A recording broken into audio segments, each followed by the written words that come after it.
Alhamdulillahi Rabbil Alamin. Wassalatu wassalamu ala ashrafil anbiya'i wal mursalin. Sayyidina wa nabiyyina Muhammadin sallallahu alaihi wasallam wa ala alihi wa ashabihi wa man tabi'ahum bi ihsanin ila yaumiddin amma ba'. Faqala Allah Ta'ala fil Qur'anil Karim, a'udzu billahi samii'il 'alim minasyaitonir rajim. يا أيها الذين آمنوا اتقوا الله حق تقاته ولا تموتن إلا وأنتم مسلمون. Tunggu Bu, biar masnya keluar dulu. Ya, nanti bersentuhan repot saya. Sayanya yang dosa malah. Faqala Allah Ta'ala aidan, ya ayyuhalladzina amanu dukhulu fis silmi kaffah wa la tattabi'u khutuwati syaitan innahu lakum aduwwum mubin.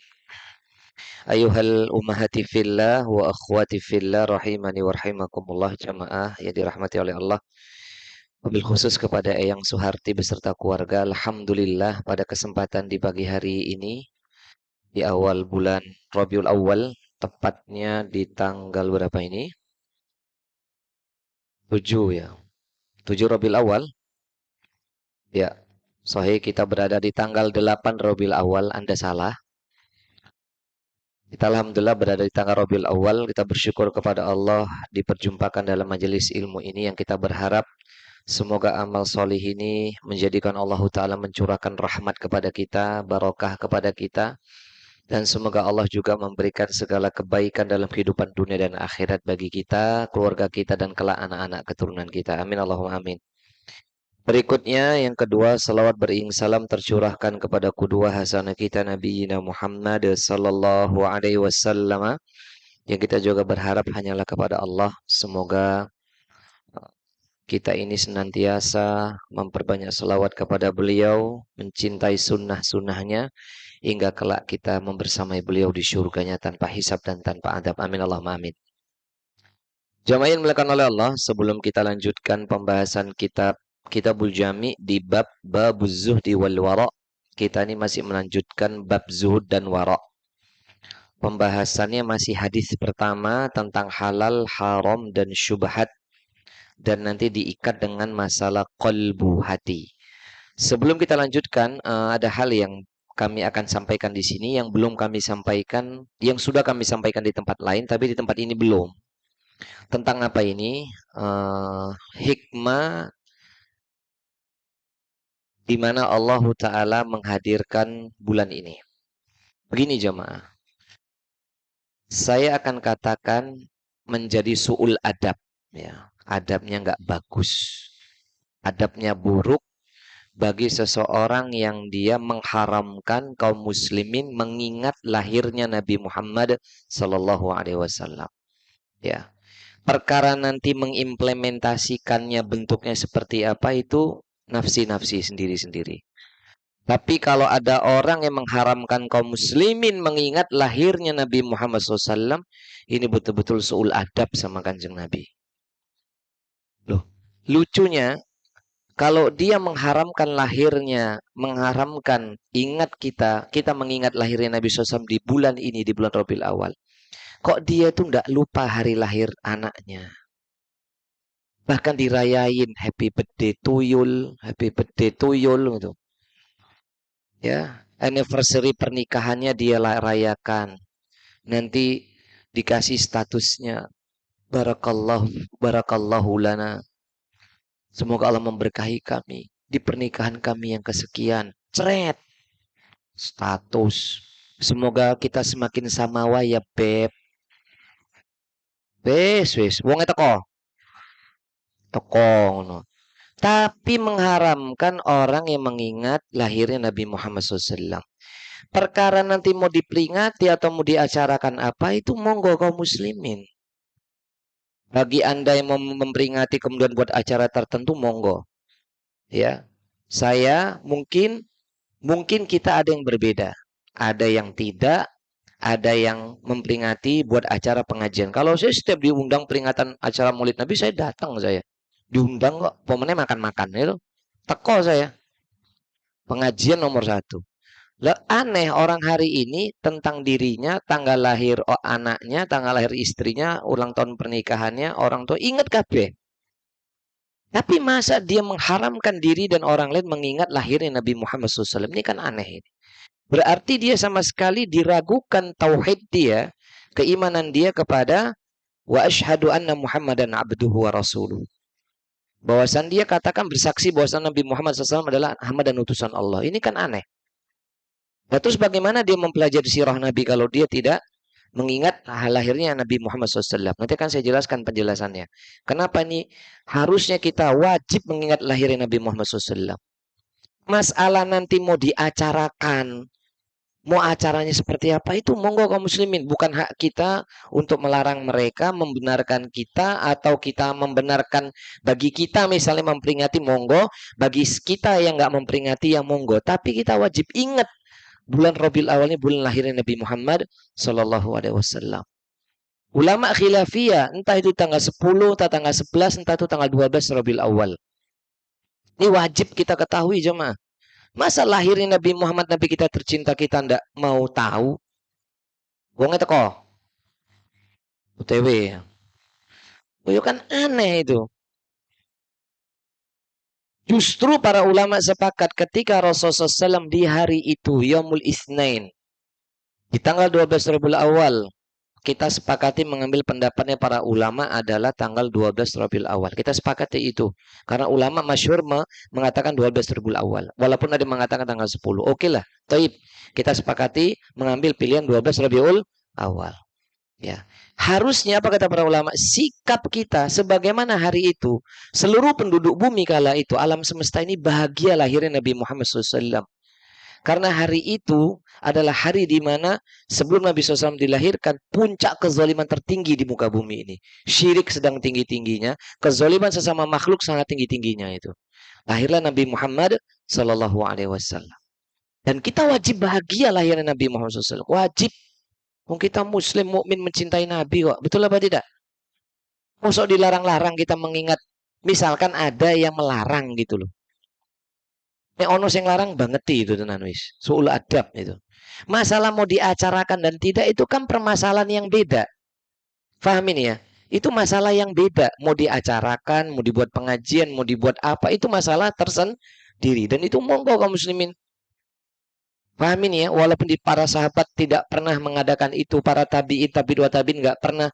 Itu kan zamannya Syiah Fatimiyah itu yang mulai mengadakan itu peringatan Maulud, Haul dan seterusnya. Itu urusan mereka lah, ijtihad mereka. Dan hari ini kaum muslimin di Indonesia, bahkan seluruh dunia hampir sebagian besar melakukan hal itu. Ya monggo, kita harus saling menjaga perbedaan ini. Paham itu? Tapi jangan mengharamkan. Mengharamkan apa? Kita ingat ini adalah bulan dilahirkannya Nabi Muhammad SAW. Maka dibilang bahasa Jawanya apa nih? Bulan Maulud. Ketika kita wajib bahagia dan senang Nabi SAW dilahirkan, tapi Anda juga harus tahu, kaum muslimin juga harus tahu, di tanggal yang sama, tanggal 12 Rabiul Awal, di saat Nabi SAW usia 63 tahun, di situ juga Nabi diwafatkan oleh Allah Subhanahu wa taala. Ini banyak kaum muslimin yang nggak tahu. Sehingga kalau ada peringatan Maulid Nabi, harusnya itu para dai juga ngingetkan. Ini juga tanggal di mana Nabi diwafatkan oleh Allah Subhanahu wa taala. Sehingga kebahagiaan itu jangan terlalu berlebihan. Paham ini? Sampai nyun sewu itu udah diperingatkan banyak para ini ya saudara kaum ini lah zuriyah Nabi lah. Kita takzim sama zuriyah Nabi ya. Kita takzim wajib karena mereka keturunan Nabi SAW. Kita wong sama muslim aja kita wajib menghormati. Apalagi zuriyah Nabi. Terlepas mungkin ada perbedaan di antara kita. Tetap zuriyah Nabi enggak? Beberapa zuriyah Nabi yang disebut para habaib itu juga nggak seneng itu. Ketika ada yang maaf suul adab acara solawatan seperti itu sampai joget ya nafsuti ti ngawur tuh. Joget-joget iki opo iki? Itu kebablasan itu. Berarti dia senang Nabi itu mati gitu. Harusnya kita bahagia ketika Rasulullah itu diwafat. Harusnya kita nih sedih sesedih-sedihnya ketika Rasulullah itu diwafatkan oleh Allah. Jadi ketika dia bahagia, jangan terlalu berlebihan.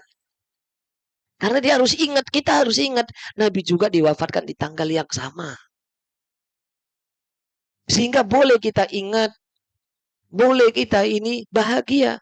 Tapi setelah kita sedih sama. Gak ada kedukaan paling besar yang dialami seluruh jagat raya atau kaum muslimin umat Nabi Muhammad SAW ketika Rasulullah SAW itu diwafatkan oleh Allah. Itu kesedihan di atas kesedihan jemaah. Harusnya itu yang disampaikan oleh para duat-duat, para da'i. Jangan hanya memperingati Maulid Nabi, terus sampai jamaahnya joget-joget kayak nonton konser sih san itu. Dan tidak jarang kita lihat di Jawa Tengah, bahkan sebagian Jawa Timur itu. Masa sholawatan model campur saru apa campur sari gitu. Di setel kenceng-kenceng meneh kuwi. Tenanan lho iki. Allahumma sholli tumpak tumpung cuos kaya ngono angel kuwi. Wes iku suladat tenan wis. Ini beneran itu. Kayak konser aja. Bahkan di Semarang ini kan ada, saya nggak mau sebut itu kan. Kalau kumpul rame juga joget itu tuh selawatnya kan, ono kan? Jenengan ngerti lah, cedak sini yo tempatnya. Gak usah tak sebut. Jenengan ngerti, kalau nggak ngerti yo roto banget ini. Ngerti saya itu juga joget kayak gitu. Ini kok koyok ini ibadah. Ini nggak ada bedanya seperti mereka kaum Yahudi ketika mereka berzikir, ketika mereka beribadah dengan cara jingkrak-jingkrak kayak gitu. Ini kebablasan, Jom.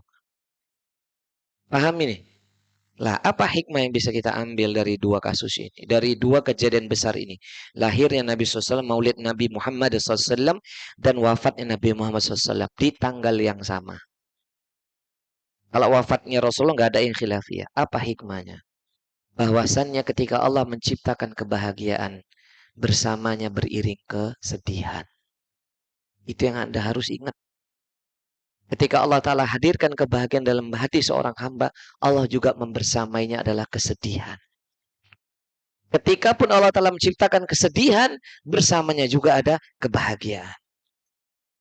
Jadi nggak ada orang itu, orang mukmin tuh bahagia terus tanpa sedih itu nggak mungkin. Paham Bapak, Ibu-ibu? Hamba yang beriman itu bahagia terus tanpa sedih itu tidak mungkin. Sedih terus juga tanpa bahagia pun juga nggak mungkin. Allah yang mengatakan dalam surah Ar-Rahman itu, kullu man 'alaiha fan. Semuanya ya, man 'alaiha, siapa saja atasnya fan, pasti akan fana. Punah, nggak ada yang abadi. Jadi semua di muka bumi ini pasti akan binasa. Nggak ada yang abadi, jemaah. Nggak ada yang bahagia terus. Malah harusnya kita curiga kalau kita orang muslim senang terus uripe, wong teko. Senang terus, nggak ada yang sedih. Itu istidraj itu. Istidraj itu. Ketertipuan dalam hidup. Itu tertipu dah fata morgana. Nggak ada mukmin tuh senang terus, itu nggak mungkin. Bahkan dalam hadis yang diriwayatkan oleh Imam Muslim dan selainnya, asyadun nas. Manusia yang paling berat al-bala. Balaknya adalah para anbiya. Itu kata Nabi SAW itu dalam syarah kitab Riyadus Shalihin bab sabar. Nabi berkata sesungguhnya manusia yang paling berat balak musibahnya adalah para nabi. Tsummal amsal fal amsal. Kemudian orang yang semisalnya dan semisal, lalu semisal, berarti setelahnya. Rasulullah, para nabi, para sahabat, dan orang-orang setelahnya. Udah paling berat, udah situ. Paham ini? Jamaah? Jadi ini hikmah. Ketika Nabi SAW itu lahir di muka bumi ini, kita wajib bahagia. Senang jamaah. Masa jenengan gak senang Nabi SAW itu pernah lahir di muka bumi ini? Kalau bukan lantaran Rasulullah SAW, kita hari ini tidak beriman kepada Allah jamaah. Maka kita harus ingat Rabiul Awal ini bulan lahirnya Nabi Muhammad SAW. Yang aneh anak-anak sekarang lahir itu kelahiran idolanya tuh yang popcorn itu. Son jongkok sono pola. Aku rak ngerti namanya. Sampai hafal, kesenangannya hafal. Mosok kita nginget Kanjeng Nabi, senangnya Nabi aja yo haram barang. Ini kan aneh ini. Paham? Masalah nanti ada yang mau merayakan memperingati itu urusan sendiri-sendiri. Yang kita bahas ini jangan sampai kaum muslimin itu lupa lahirnya Nabi Muhammad SAW. Ketika pun kita bahagia tapi juga kita sedih sama Nabi itu diwafatkan oleh Allah di tanggal yang sama. Paham ini? Dan yang kedua, ingat tadi hikmahnya kata para ulama. Tidak ada kebahagiaan yang selamanya, pasti ada kesedihannya. Dan tidak ada kesedihan yang lama, pasti ada bahagia. Makanya saya di kajian ini, ya pasti senang bahagia, tapi ono sedihnya. Pertama, lihat jenengan ngantuk. Sedih aku. Terus yang kedua, tatapan matanya kosong. Yang ketiga, ngobrol terus ini. Wongnya teko, ndak usah tak sebut. Tapi wongnya ono kuwi, bukan yang kene. Ngobrol ki tenan itu. Jenengan sudah ngaji pirang tahun to jamaah. Mosok disindir terus sama ustadz kok ya rak legiwo ngono ki lho. Ya sakjane aku yo memahami yang namanya bahagia pasti ada sedih. Tapi lihat jenengan wongnya kuwi-kuwi terus. Ya pokoknya aku tambah sedih no. Oh, ngono. Iya ono itu kono terus. Terus ngobrol terus itu. Kita sudah di bab ya, ini kita sudah di halaman 144. Kita sudah pernah belajar adab makan minum dengan tangan kanan. Masih aja saya lihat ada yang minum dengan tangan kiri. Ya saya nggak tahu, nggak usah disebut malah takon. Lah itu kan sedih saya jamaah. Sedih kan? Satu sisi bahagia, satu sisi sedih. Tapi wongnya kuwi-kuwi terus. Lu tambah sedih saya itu. Maksudnya jenengan itu buat apa catatannya banyak, ngajinya itu banyak, ustadznya banyak, gurunya banyak, tapi nggak diimplementasikan. Itu harusnya jenengan lebih sedih dibandingkan guru nih. Rungokke napa boten iki? Bahasa Jawa kromonya apa ya rungokke? Ya, mireng, mireng ke, di miring ke. Oh salah. Ya mau coba jenengan miring ke, wis dirungokke wis. Guru kepada murid kan boleh. Dirungokke tenanan iki. Masa wis ngaji nanti sandar supaya nggak ngantuk ngobrol. Terus tangi ngombe tangan kiri, wis wasalap wis. Tak minum sih ya. Sudah dicontohin, masya Allah. Cobalah. Tapi saya bisa paham. Oh iya ya, orang mukmin tuh nggak mungkin senang terus, pasti ada susahnya. Nggak mungkin bahagia terus, tapi ada sulitnya. Tapi sulitnya itu jangan sampai membuat orang lain juga ikut sulit. Kan ustadznya ya sedih lihat jenengan itu sulit terus gitu berubahnya. Dan yang kono wonge, yang jopo yang jero, tolong ya Bu, berubah. Lu kita nih ngaji kepengen berubah lebih baik, botan. Masa yang mandek stagnan di situ terus. Ya berubah. Pelan-pelan ngajinya juga saya ndak kenceng-kenceng. Itu tadi pagi saya ngisi ba'da subuh di BSB itu. Satu hadis saja saya baca. Tafsirkan tuh satu hadis saja 1,5 jam itu belum rampung satu hadis. Beda dengan di sini karena sana itu sudah ya bapak-bapak, mas-mas. Jadi kayak di pondok bener saya jelasinnya satu katanya ditafsirkan, dijelaskan. Di sini uang saya sebuat se-crunchy ini kata Mbak Ani. Se-crunchy ini, serenyah ini aja jenengan ya sih. Sedih aku. Bu, naik kelas nggih. Berubah nggih. Nah, kalau ada keinginan mau ngobrol yo tahan. Ah, nusuk ngono ditahan. Tangan kirinya mau minum pakai tangan kiri, dipindah. Udah ngaji kok. Biar barokah usianya. Biar barokah rizkinya. Biar barokah semuanya. Coba diamalkan sunnah kanjeng Nabi ini. Sepele ini kan masalah kecil. Cuman mindai ke tangan kanan. Cuman diem. Nek ngantuk ya turu kan enak aja mah. Iya toh? Betul nggak?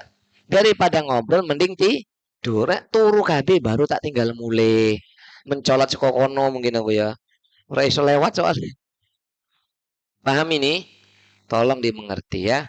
Nah, tadi lihat, tadi ingat di mukadimah ini Maulidnya Nabi Muhammad SAW bulan ini, ya, ingat aja tanggalnya.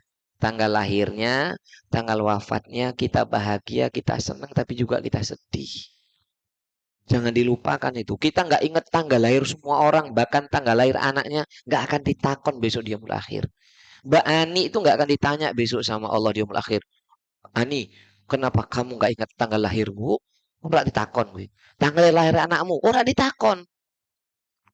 Jenengan nggak akan ditanya itu. Nikah tanggal berapa? Proses ijab kabulnya koyo opo? Nggak akan ditakon. Wis bojone jenenge lali yo. Ya lali toh? Lari, suami jenengan tuh tanggal lahirnya anak-anak jenengan wis lari. Ya wis tuh apik kuwi. Asalkan jangan lupa tanggal lahirnya Rasulullah SAW. Jangan lagi, Mas jenengan berarti nggak cinta sama aku. Kenapa? Nggak mengucapkan barakallahu fi umrik. Lah, wis ngaji barakallahu fi umrik. Apa bedanya happy birthday dengan barakallahu fi umrik? Apa bedanya tak takonono? Ya sama, ngapain dieling-eling? Kalau usianya nambah makin tua, jatah hidup makin berkurang, kematian makin dekat. Barakallahu fi umrik, barakallahu fi umrik. Wis bar niku. Udah usah diingat-ingat, yang diingat lahirnya Kanjeng Nabi, wafatnya Kanjeng Nabi, itu aja sudah. Jadi ibu juga jangan baper kalau anaknya di grup nggak ngucapin barakallahu fi umrik ya Umi. Ngapain? Lalu nggak ada yang ngucapin selamat ulang tahun. Lah haula wala quwata illa billah. Wis udah usia 60 sih san udah. Dadak kudu dieling-eling. Wong teko. Gak ada ya kayak gitu-gitu ya. Udah ngaji kok. Mending kita ingat lahirnya Nabi Muhammad SAW. Pun jenengannya tak tanya aja. Lahirnya Ibunda Khadijah aja nggak tahu. Nggak tahu toh? Wafatnya Ibunda Khadijah aja nggak ngerti. Coba. Itu artisnya itu mau di Kusnedio ngerti. Rano Karno ngerti toh? Ya ini kan guyonan. Aku kan ngetes. Nih bilang ngerti ya banget tenan berarti. Paham nggak ini?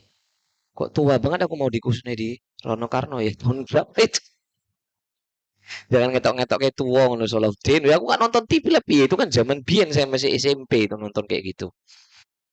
Paham ini ya? Tolong ini adab ini diperhatikan. Sudah berubah lah Bu. Mau ngaji mau sampai kapan mau stagnan terus seperti ini. Berubah ya. Sudah nggak ada lagi kalau ngaji entah sama saya entah dengan ustadz-ustadz yang lain. Jangan ono saya ngobrol. Daripada jenengan ngobrol mending tidur aja sudah. Oh bantal gue selimut. Tiba-tiba pulang bangun wis pulang kabeh. Turu soal yang buri gitu. Paham itu? Tayyib, kita lanjutkan ini. Qala mu'alif rahimahullahu taala berkata Al-Imam Ibnu Hajar Asqalani dan penjelasan Syekh Abdullah bin Shalih Al-Fauzan dalam kitabnya Minhatul Alam. Kita telah sampai kalimat Nabi SAW di hadis ini muttafaqun alaih, yakni sudah sampai ala wa inna likulli malikin himan ala wa inna himallahu maharimuhu. Kita telah sampai sabda Nabi di pertemuan terakhir, ketahuilah dan sesungguhnya bagi setiap raja itu punya daerah larangan, punya hal-hal yang dilarang atau daerah terlarang. Ala wa inna himallah. Ingatlah bahwasannya Allah pun punya daerah larangan, punya hal yang dilarang. Apa yang dilarang oleh Allah? Maharimuhu, yang diharamkan oleh Allah. Ini yang terakhir ya. Betul nggak? Tuh kan? Ono catatannya lali. Apa meneh sing ora nyatat. Ini catatannya belanja buatan. Saya ulangin. Kita sampai kemarin kalimat yu, kita kan sampai di pertemuan yang kan yusiku ayyuqa afihi. Kita bahas kan ada orang yang memiliki binatang ternak, ya toh? Yang ragu ketika berdiri di antara dua batas tanah. Mesti ingat nggak itu? Ya kan? Ini bukan kajian kita yang kemarin di pondok saya, bukan. Itu kan akidah. Kalau ini kita bicara ada. Berarti sebulan yang lalu. Kita bahas itu, misalnya jenengan punya kambing, punya ayam, itu kan bingung, batas tanah pagarnya ada, tetapi dia kepalanya separuh, badannya separuh di tanah milik tetangga, separuh di tanahnya jenengan. Itu namanya kan ragu. Karena nggak boleh binatang kita tuh memakan makanan yang bukan di tanahnya kita itu, nggak boleh itu. Paham ya? Nah ini seperti itulah yang namanya syubhat itu ya keraguan ragu. Lah orang semakin dia minim ilmunya, semakin sedikit ilmunya mengetahui yang halal dan yang haram, yang hak dan yang batil, mesti semakin syubhat dirinya. Ragu-ragu. Lalu Nabi mengatakan, ala wa inna likulli malikin himan. Ketahuilah bahwasannya setiap raja itu memiliki larangan. Ala wa inna himallahi maharimuhu. Ketahuilah Dan sesungguhnya Allah juga punya larangan. Larangan Allah itu adalah hal-hal yang haramkan. Berarti kesimpulannya di kalimat ini, kita lanjutin hadis pertama nih ya. Masih melanjutan ke Allah.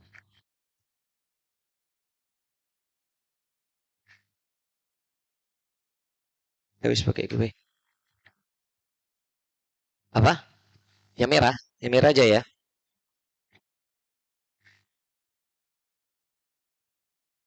Lanjutan hadis hadis ke berapa? Pertama. Masih hadis ke satu loh ini. Satu ya. Sekarang kita membahas poin di mana Nabi SAW mengingatkan sesungguhnya, kita bahas di sini. Sesungguhnya Allah Ta'ala memiliki larangan.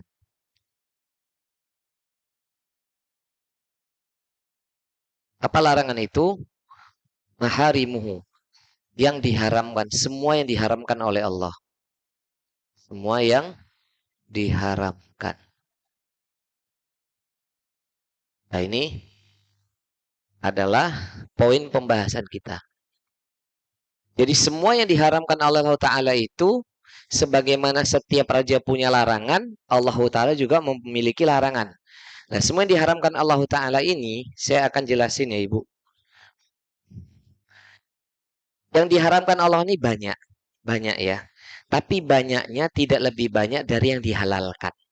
Saya kasih rumusan ya. Antara yang dihalalkan, sudah pernah saya ingatkan kok di kajian kita. Antara yang dihalalkan, diharamkan oleh Allah, lebih banyak yang dihalalkan sebenarnya. Daripada yang diharamkan. Sebagaimana juga saya jelaskan, rahmat Allah jauh lebih luas dibandingkan murkanya. Faham Bu? Ono sing tatapannya kosong ya. Yo delalanya ku delok ya Mbak Ani. Piye to iki ya Allah. Itu kasih sayang Allah ya. Yen aku pas delok saya delok jilbab koncone barang iki. Wis udah tak sebut wonge. Paham ini? Jadi jelas ketika Allah Ta'ala itu melarang sesuatu, berarti disebut itu nadhiron, peringatan. Nama lain larangan ini kan juga kalau dalam bahasa Quran itu disebut nadhiron.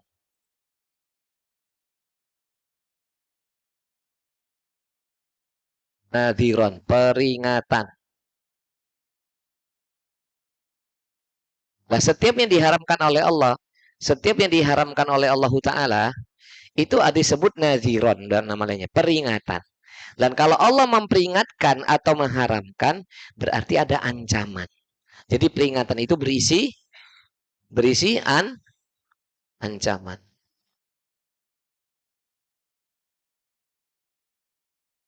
Kenapa? Kurang miring. Oh ya, udah Bu. Setiap Allah memberikan larangan, peringatan berisi ancaman. Tujuannya ancaman ini apa Ibu? Supaya kita tidak ngerjakan. Wong kita aja dalam rumah tangga, jangankan rumah tangga kaum muslimin, rumah tangga wong kafir aja itu yang belum beriman non muslim. Mereka punya batasan larangan-larangan nggak di rumahnya? Punya kan? Loh masa manusia makhluk punya larangan? Masa Allah yang menciptakan semuanya nggak punya larangan? Sejatinya larangan ini untuk menjaga kita. Paham? Walaupun demikian, nadhirannya Allah, peringatan Allah, ancam Allah yang diharamkan Allah Ta'ala ini, peringatan dan hal yang diharamkan yang berisi ancaman itu jumlahnya sangat sedikit. Contoh, kemarin siang saya nyampaikan kitab Al-Kabair itu di Banyumanik.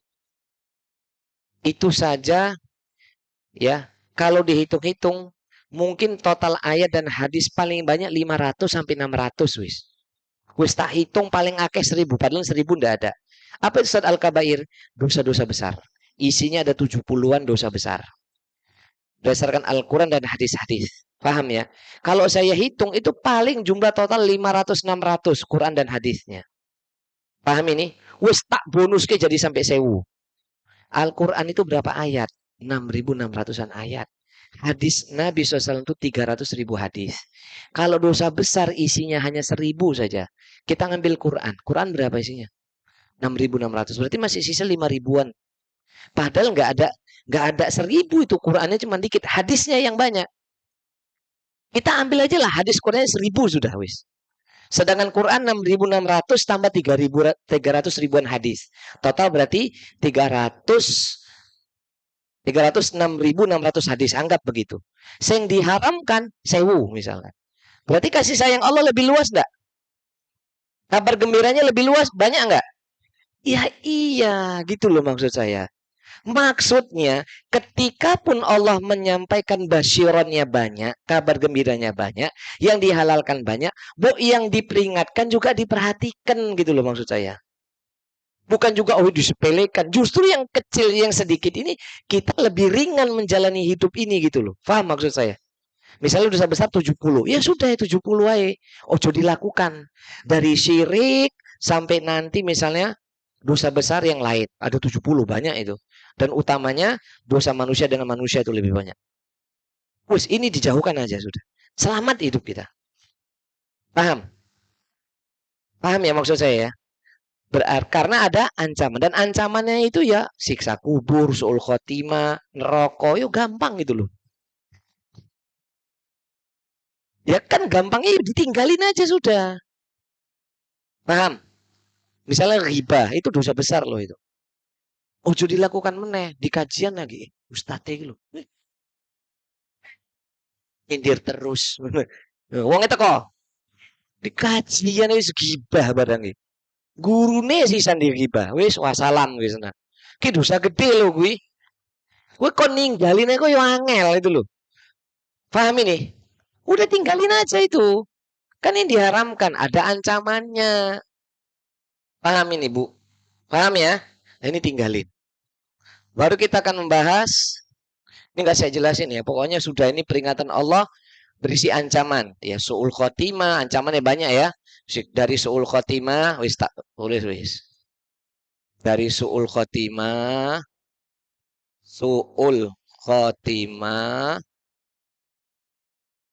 siksa kubur,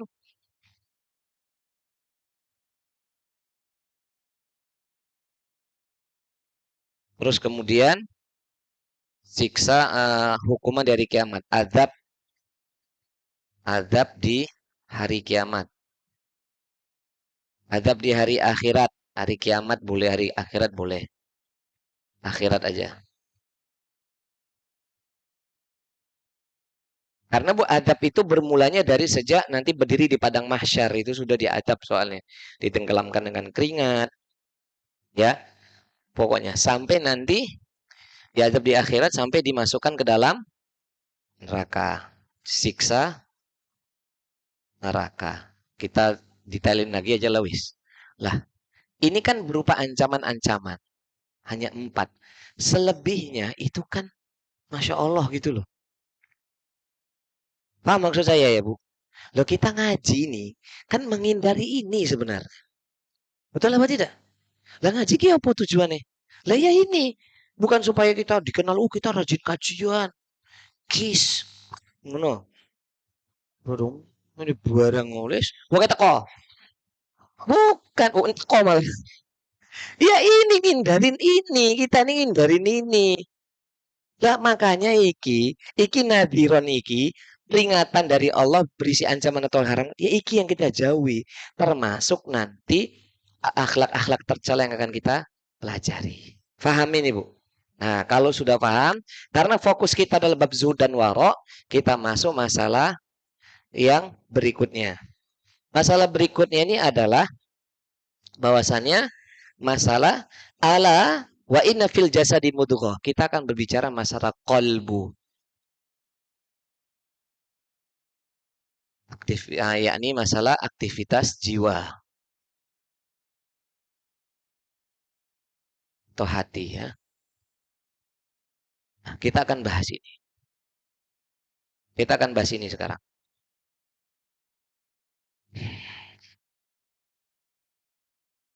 Yang sebenarnya di kajian Az-Zahra itu kita bahas lebih kepada adalah kiat-kiat membersihkan hati, jiwa ya. Di kajiannya Bu Arin datang nggak ini? Bu Arin yang mana? Ngisor. Teko Bu Arit. Teko. Nah, di kajian beliau kita bahas bagaimana kaidah membersihkan jiwa. Kita nggak akan bahas masalah kaidah membersihkan jiwa. Kita akan bahas dulu adalah sabda Nabi SAW yang nanti bertujuan apa. Karena zuhud serta warok ini merupakan aktivitas hati. Zuhud dan warok yang kita udah pelajari definisinya itu aktivitas hati kita, aktivitas jiwa kita. Kita baca hadisnya. Qala Nabi sallallahu alaihi wasallam, bersabdalah baginda Nabi SAW, ala wa inna fil jasadi mudghatan. Sesungguhnya di dalam jasad kita ada segumpal daging. Idza salahat salahal jasadu kulluhu. Apabila segumpal daging itu baik, baik seluruh jasadnya. Wa idza fasadat fasadal jasadu kulluhu. Apabila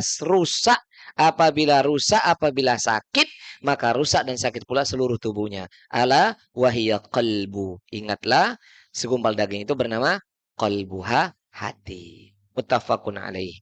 Nah, inilah pembahasan kita terakhir tentang masalah aktivitas hati. Dan tadi Nabi menjelaskan apabila hati itu, kita langsung aja, kolbu, kolbu itu baik, maka baik seluruh jasadnya.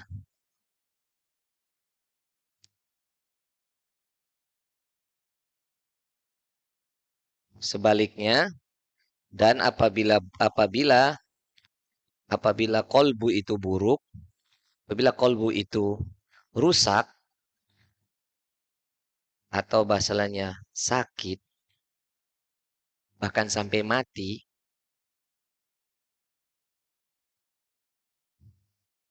maka rusaklah seluruh jasadnya. Seluruh jasadnya.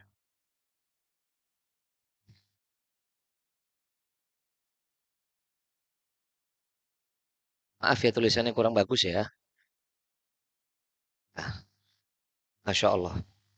Ya, jadi ini sabda Nabi SAW yang diriwayatkan oleh muttafaqun alaih. Muttafaq alaih. Muttafaq alaih. Itu Bukhari Muslim maksudnya. Tulis dulu, ya. Jadi kita akan bahas masalah ini. Perhatikan. Apabila kolbu itu baik, maka baik seluruh. Ini apabila kolbu itu rusak atau sakit bahkan sampai mati, maka rusaklah seluruh jasadnya. Hadis diriwayatkan oleh Imam Bukhari dan Muslim. Nah, tema ini zuhud dan warok. Setelah kita pelajari apa itu halal, apa itu haram, dan di tengah-tengahnya ada syubhat, maka kita akan belajar masalahnya. Tulis dulu. Kayaknya jenengan nggak konsen. Tulis dulu aja. Wah, sampai saya ngaduk-ngaduk kopi saya kan. Ojo deloi. Deloi barang mustade mengombe jadi rak iso. Pengen toh. Ya Allah, sabar, sabar. Sabar ya. Es teh barang. Bismillah.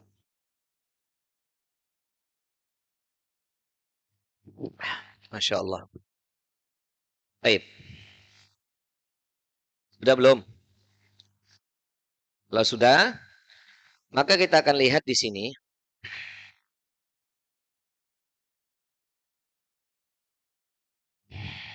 Yang dimaksud idza salahat salahal jasadu kulluhu.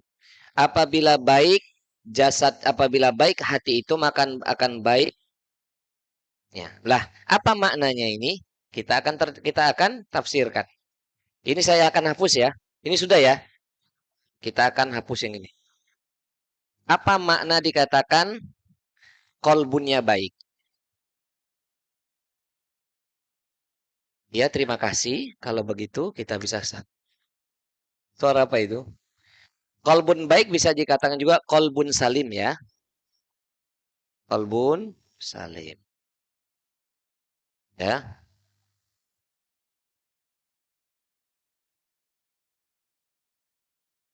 Gak usah pakai bahasa Arab lah. Biar nggak lama. Lah, kolbun salim ini apa makna itu kolbun baik itu? Nah, jadi dijelaskan oleh Syekh. Wa makna wal makna anna hadil mudghatan idza salahat Idza salat bil imani wal ilmi salahul jasadi kulluhu bil a'mali wal ikhlasi li'anna al jasada tabi'a li hadzal qalbi. Jadi yang dimaksud hatinya baik, hatinya selamat itu adalah baik imannya.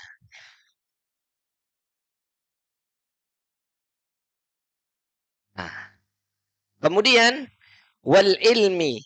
Jadi kalau kalbulnya baik itu adalah hati yang selamat atau hati yang baik imannya. Juga ilmunya.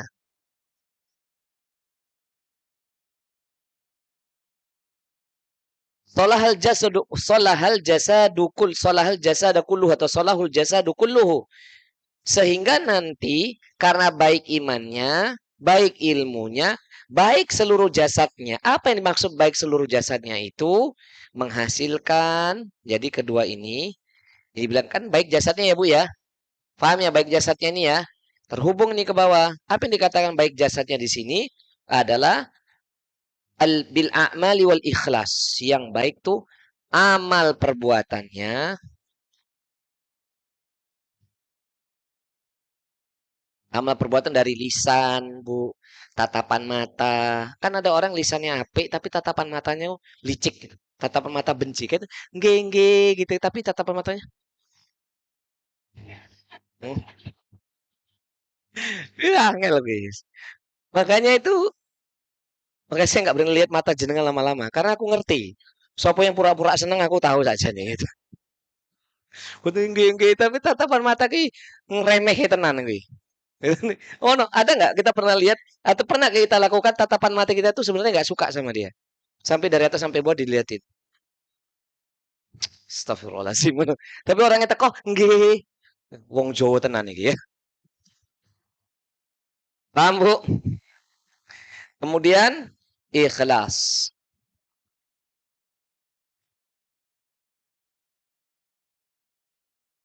Ya.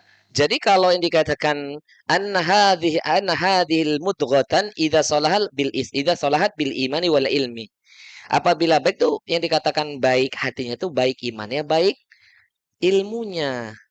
Berarti kalau baik ilmunya pemahamannya benar terhadap Islam. Faham ini?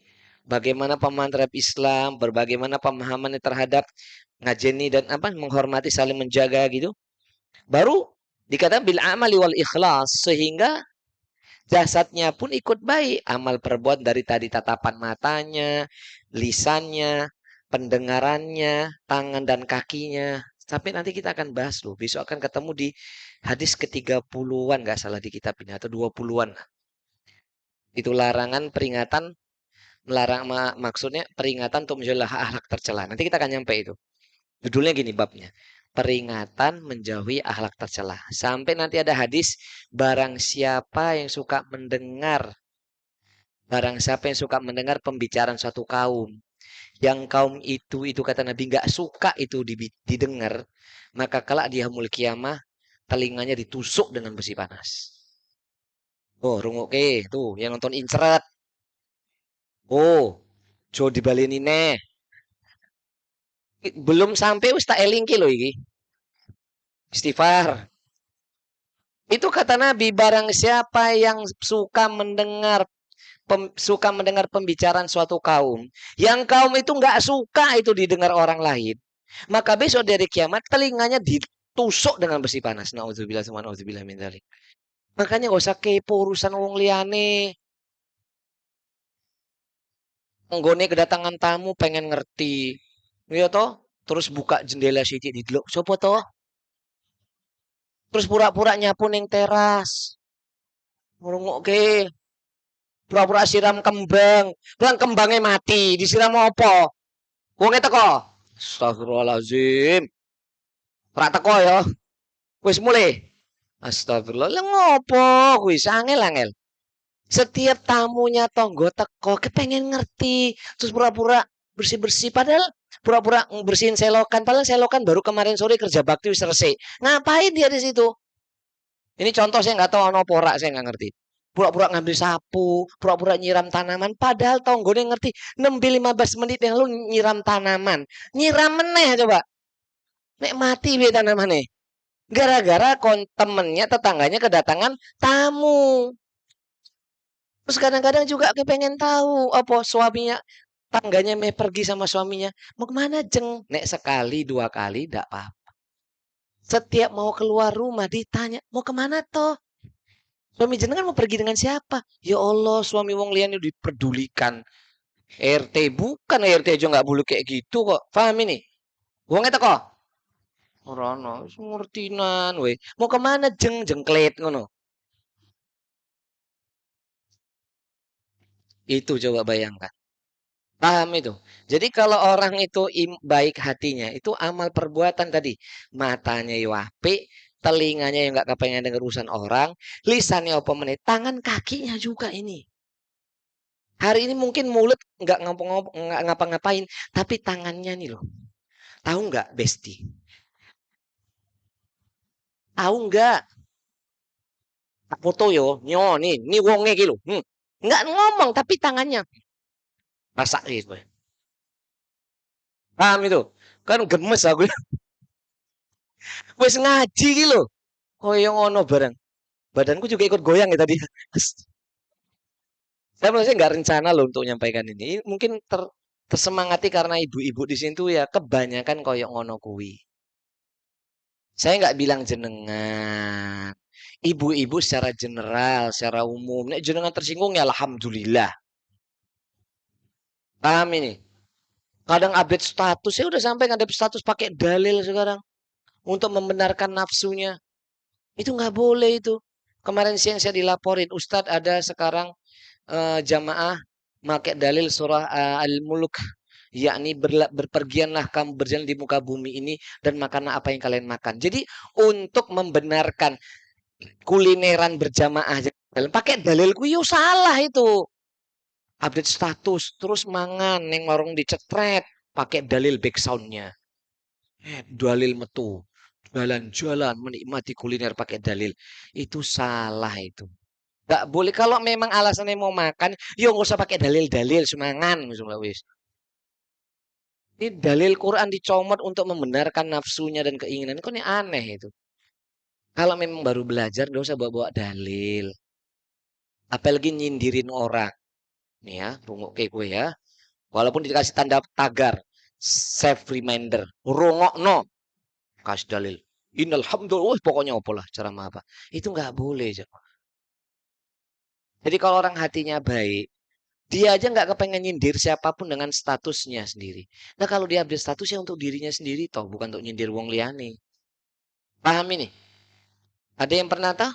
Nyindir wong lain pakai status pernah kan? Yus ngaku aja, sudah. Alhamdulillah saya ngaku diangkat derajate, diampuni dosa-dosa nih, masuk surga tanpa hisab tanpa adab. Baru ngaku tadi ora. Pokoknya nggak usah nyindir-nyindir wong wis. Jenengan belajar itu punya dalil untuk jenengan sendiri, bukan untuk nembakin orang-orang liane. Ngapain dong kita ngaji kok? Untuk siapa ngaji? Untuk orang lain atau untuk kita? Lah ngapain nyindir orang? Itu berarti hatinya kotor itu, hatinya sakit itu. Dan nyindir udah mati. Oh nggak ngaji. Paham ini ya? Nah ini penjelasan saya. Nah, kemudian jamil mengkalala. Jadi kalau perbuatan ini semuanya ya, jadi dari tatapan mata sampai semua. Kemudian ikhlas. Ikhlas ini juga termasuk amalia hati yang tampak dari perbuatannya. Biasanya kalau orang ikhlas itu nggak ingin menciderai orang lain. Paham ya? Biasanya kalau ikhlas amalnya itu awet. Paham itu? Awet niku ya kalau dia absen itu karena uzur gitu loh. Paham? Seperti saya itu nggak pernah niat di kajian manapun ingin mandek enggak. Tak punya. Tapi biasanya murid yang koyok ngono kuwi. Tak kandani ya. Tak kandani tenan nih. Di dalam Al-Qur'an yang mendeo itu guru kepada murid, bukan murid kepada guru. Paham ini? Nabi Khidir dengan Nabi Musa. Yang mendeo Nabi Khidir atau Nabi Musa? Dalam surah Al-Kahfi. Nabi Khidir. Nabi Musa kon lunga selesai. You and me and. Selesai urusan belajar. Ya kan? Berarti kalau ada murid, gurunya nggak punya salah nih dari sisi ilmiah nggak salah. Dari sisi pelajaran yang nggak salah, misalkan begitu ya. Mungkin namanya guru kan punya kekurangan, mungkin, pasti ya kan. Ada nggak cocok misalkan begitu. Terus kemudian tiba-tiba hilang tanpa jejak, tanpa adab gitu.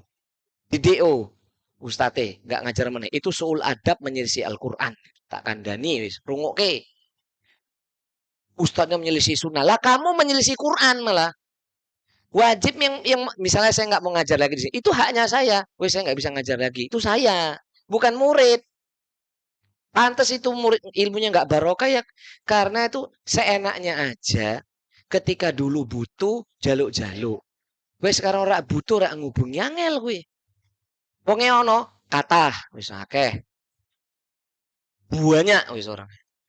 Sampai kapanpun tuh nggak akan barokah itu. Paham ini? Ini bukan saya minta terus ngisi ini nggak peduli saya mau di misalkan nauzubillah saya nggak dipakai lagi misalkan misalnya saya kita nggak belajar lagi biarlah nanti Allah yang memutuskan dengan kematian gitu aja. Tapi kalau memang ada konflik misalkan antara siapa dengan siapa kemudian muridnya mutu nggak ngaji lagi itu nyelisihi itu sebenarnya. Ya cobalah. Guru itu udah hidupnya untuk belajar, belajar, belajar, ngajar. Kudune murid datangi guru atau guru datangi murid. Nah, saiki yang datangin siapa? Ayo. Wes, wes. Lah saya kan hitungannya saya datengin jenengan. Kalau jeneng datangi saya kayak kemarin tuh di pondok, itu jeneng datengin saya berarti. Paham nggak? Harus kan ilmu didatangi, bukan mendatangi. Ilmu itu mendatangi bukan didatangi, paham? Kita mendatangi. Ustadznya sudah datang berkui, misal bukan di sini ya. Berkui baper misalnya.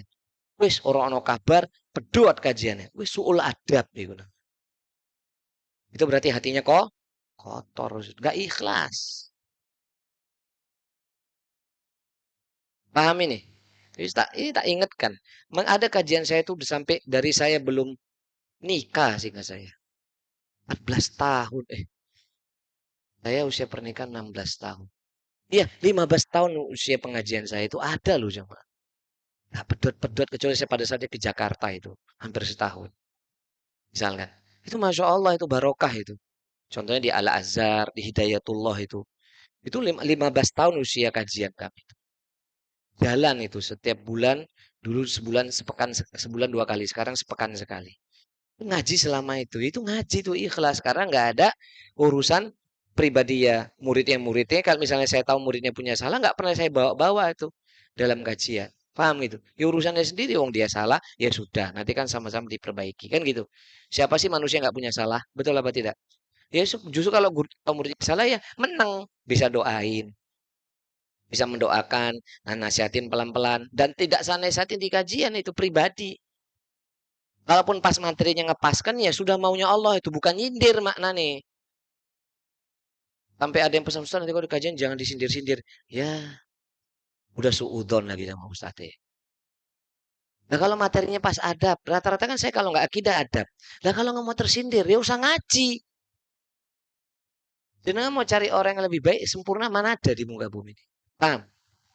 Sekarang saya mau nanya, kalau jenengan nggak tersinggung ngaji, dapatnya apa saya mau tanya? Kudu tersinggung nggak? Ya iyalah, kayak mau. Itu tersinggung kabeh itu? Wong teko to? Nah iya tuh, tersinggung ya sudah. Yang kalau delok ini, yang tadi kalau tonggo nopo pengen ngrungokke ngono to sampai gini-gini angel-angel tuh. Ini telinga yang suka ngurusin, suka mendengar pembicaraan orang lain yang dia nggak suka tetangga itu, ini berat nanti hisab yaumul akhir. Gak usah pengen tahuan itu telinganya. Wis. Ya kalau nggak sengaja kan beda, ini kan sengaja. Tapi nggak sengajanya jangan lama. Nggak sengaja duduk sini rungokke sengaja aku rasa sengaja duduk yang gini. Ya kan kepo. Pergi. Udah denger, aku nggak pengen tahu. Lungo ini nggak sengaja kok. Sampai pesan kopi barang nggak sengaja sampai kakinya gini. Ya kan angel.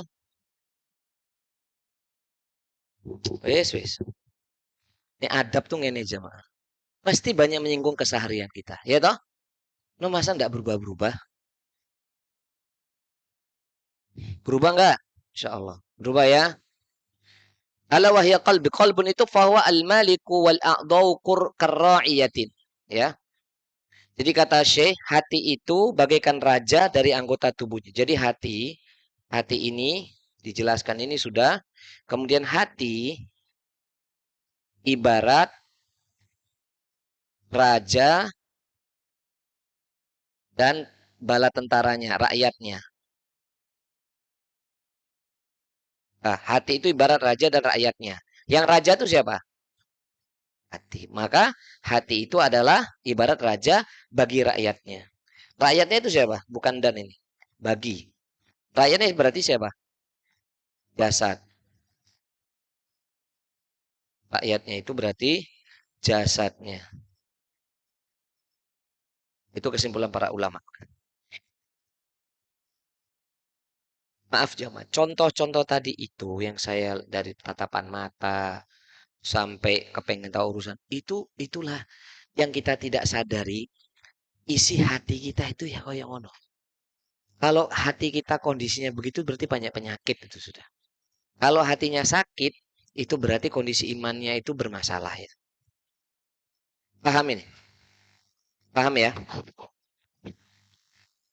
Nah, penyakit-penyakit hati itu apa saja? Ini yang kita udah pernah bahas ya dulu ya.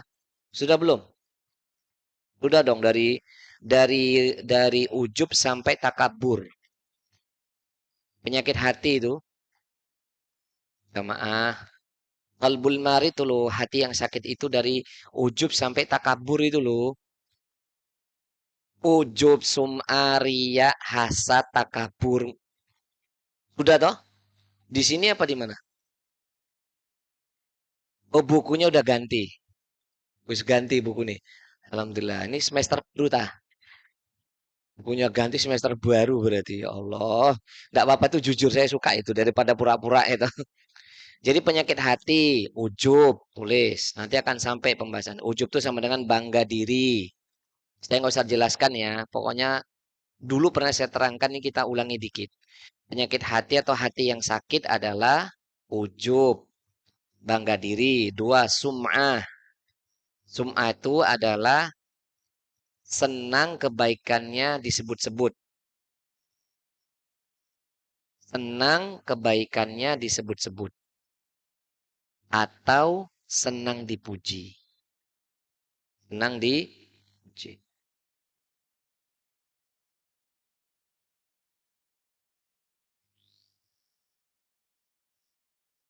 Senang di.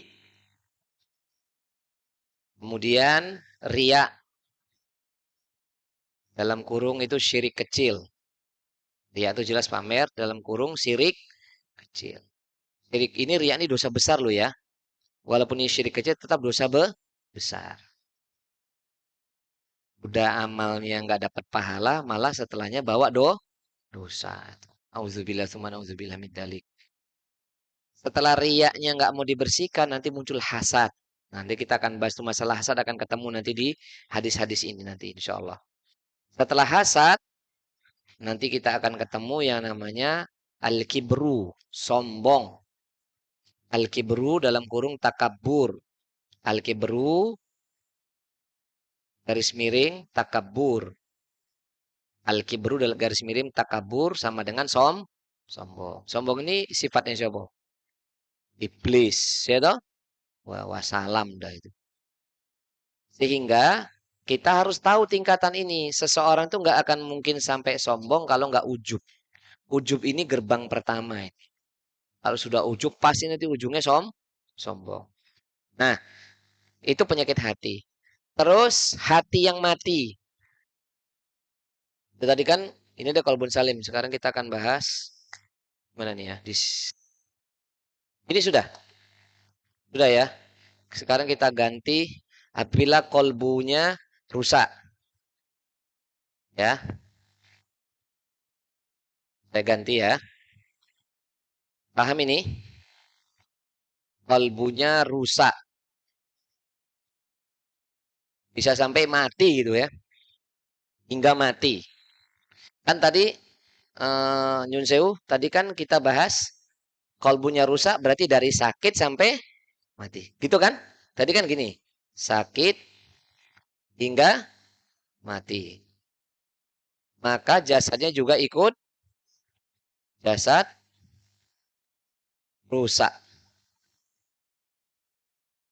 Nah, yang Sakit tadi udah kita jelaskan ya. Sudah ya. Sakit sudah tadi. Sekarang yang mati. Kita akan jelaskan yang mati. Nyun sewu, nyun sewu. Sebelum sampai mati itu apa? Berarti kalau kita buat perbandingan terbalik, kalau orang yang hatinya rusak saja atau orang hatinya sakit, bukan mati lah. Belum mati lah. Kita belum berbicara mati nih, hati. Kita bisa berbicara hatinya sakit misalnya. Imannya baik nggak? Nah, berarti imannya rusak. Ikut sakit imannya. Berarti kan gitu kan? Berarti kita ganti berarti rusak imannya. Atau sakit imannya. Bermasalah gitu ya. Sakit imannya atau bermasalah. Kan gitu. Kemudian ilmunya, ilmunya berarti apa di sini? Ya menyimpang, ilmunya rusak. Bisa juga gitu. Berarti amal perbuatannya gimana? Iya. Berarti apa nih? Buruk. Ikhlas enggak? Tidak akan. Tidak akan ikhlas. Atau keikhlasannya rusak gitu aja lah. Ikhlasnya rusak. Ini kan perbandingan tulisan yang tadi. Yang nanti terbagi kalau sakit dari ujub sampai sombong. Sekarang mati. Nah, ini mati. Nauzubillah nih mati. Saya paham ini ya, paham ya? Tak hapus ini. Kalau ini udah paham, nanti yang mati kita akan tulis. Sudah belum? Ya wis. Kalau berusaha tuh ada sakit sampai mati. Yang sakit tadi udah saya jelasin ya. Dari sakit imannya, ilmunya ya rusak, amal perbuatannya buruk, ikhlasnya rusak. Wis. Jadi sampai nanti ujub hingga apa? Takabur. Paham tadi? Nah, kita akan bahas hati yang mati.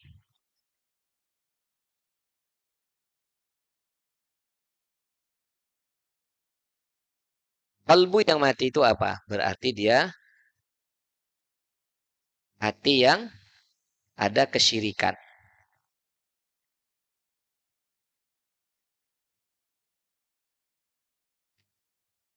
Ada kesyirikannya. Kemudian mencintai perkara bid'ah.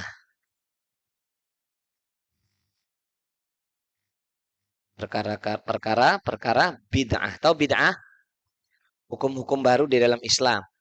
Yang ketiga, membuat produk baru dalam Islam itu namanya bid'ah. Jadi yang menyelisih sunnah itu bid'ah. Yang ketiga adalah munafik. Jadi qalbun nemat itu ada kesyirikan, mencintai perkara bid'ah dan kemudian kemunafikan.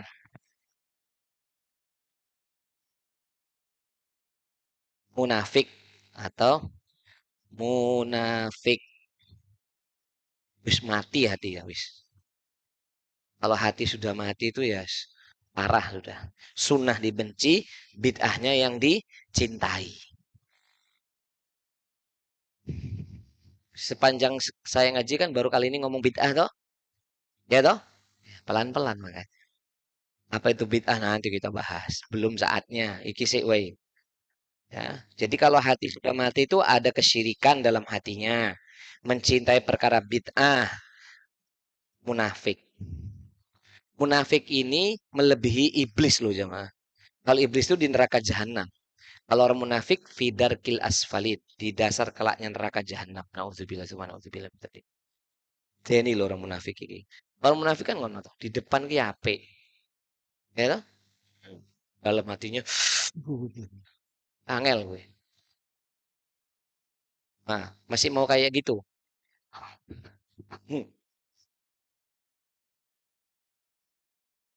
Kita ngaji sampai jam berapa? Jam rolas. Ah, jam 1. Makan siangnya ada nggak? Kalau sudah, kita langsung masuk hadis kedua. Sudah belum? Ya. Kita bahas ini aja. Kita akan bahas dalilnya ya. Uh, Qalbun salim itu dalam surat Ar-Ra'. Nah, dalam surat Ar-Ra'd ayat Sebentar jemaah, saya lupa ya. Kita udah pernah bahas di awal-awal kajian tuh. Pernah kok kita bahas itu. Yang Allah Ta'ala berfirman itu. La haula wa la quwwata illa billah. La yauma la yanfa'u malu wala banun illa man atallaha biqalbin salim. Ah, la yanfa'u illa man atallah biqalbin salim. Nah, dalam surah Asy-Syu'ara ayat 88 89 ya. Surah Asy-Syu'ara ayat 88 dan 89.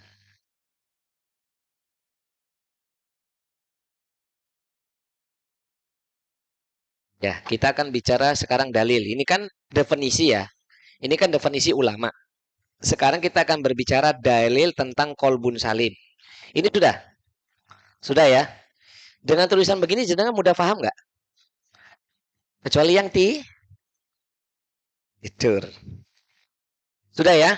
Kalau sudah, saya akan menuliskan beberapa dalil di dalam Al-Quran yang menyebutkan kolbun salim.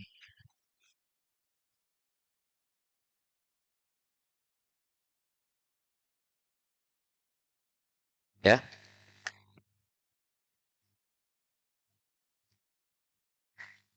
kita akan bicara kolbun salim. Pertama dalilnya, Quran surah Asy-Syu'ara